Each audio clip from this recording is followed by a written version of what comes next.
Hey everyone, today we're going to walk you through how to get overdraft protection with Handelsbanken in the UK. So this is super helpful if you want a safety net for your account so you don't get hit with unexpected fees. So first, simply head over to the official Handelsbanken UK website. You also want to make sure you're on the real site by confirming their URL.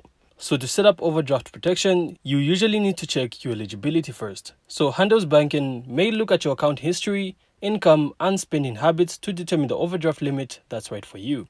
So if you're eligible, you can either apply online, through the account portal, or even speak with a representative at your branch. They'll then guide you through the process and explain your interest rates, fees, and any limits.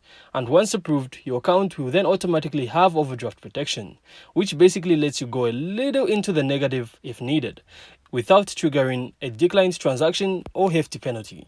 So make sure to keep an eye on the balance so you don't go over the approved limit. And that's it. So I really hope you found this insightful, and if you did, make sure to leave a like and of course subscribe. Then we'll see you on the next one.